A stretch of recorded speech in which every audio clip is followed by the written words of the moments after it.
Panibagong taas presyo sa mga produktong petrolyo ipinatupad ngayong araw. Ilang tsuper panawagan na maibaba ang presyo ng mga produktong petrolyo sa halip na magtaas ng pasahe. Ito ang tinutukan ni Adrian Prietos ng GMA Regional TV 1 Western Visayas live. Adrian?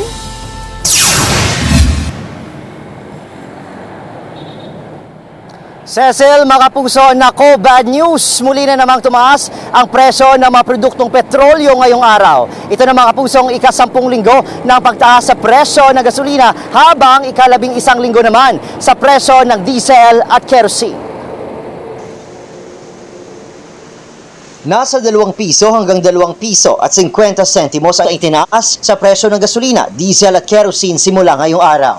Ayon sa Department of Energy Oil Industry Management Bureau, ang oil price adjustment ay epekto ng supply ng langis sa ibang bansa. Batay sa datos ng DOE, ngayong taon ay umaabot na sa mahigit 15 pesos ang itinaas sa kada litro ng gasolina, mahigit 11 pesos sa diesel, habang mahigit 7 pesos naman sa kerosene. Sa Bacolod City, sinimula na ng LGU ang pamamahagi ng 1,000 pisong cash assistance sa bawat tricycle driver. Sa 1,099 na kwalipikadong tsuper na natukoy ng LGU, 34 pa lang sa mga ito ang nakatanggap ng ayuda. Kapila na magsaka ang gasolina. Ang ayuda, ya? Wajah po ng ayuda eh. Samantala, posibleng aprubahan ng Land Transportation Franchising and Regulatory Board o LTFRB ang provisional fare increase sa public utility jeepneys bago matapos ang 2023. Ayon kay LTFRB Chairman Cho Filiguadis, magkakaroon ng initial hearing ang LTFRB sa September 26. Kukonsultahin din daw ang NEDA kung magkano posibleng itaas sa pasahe. Kinoconsolidate na ng ahensya ang mga petisyon ng iba't ibang transport groups. Ang Western Visayas Transport Cooperative, hiling naman ang 2 pisong taas pasahe kapag umabot na sa 75 pesos ang kada litro ng diesel. Triple ang saka sa atong nga diesel, no?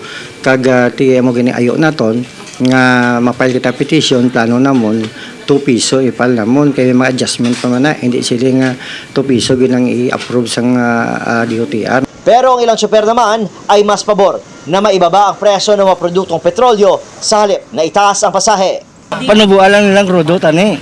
Amo lang na. Ikaw lang, mga dako implite mo, may estudyante nga nanda mo, may estudyante mo. Hinihintay din ng mga tsuper ang matatanggap nila na fuel subsidy mula sa gobyerno na malaking tulong daw sa kanilang pamamasada.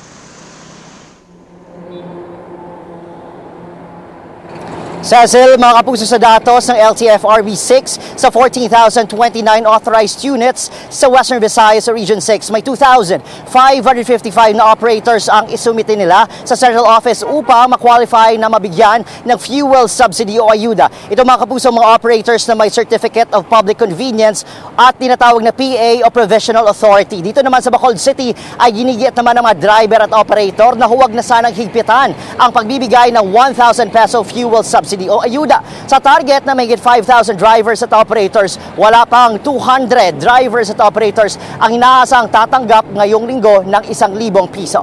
Cecil? Maraming salamat, Adrian Prietos ng GMA Regional TV 1 Western Visayas.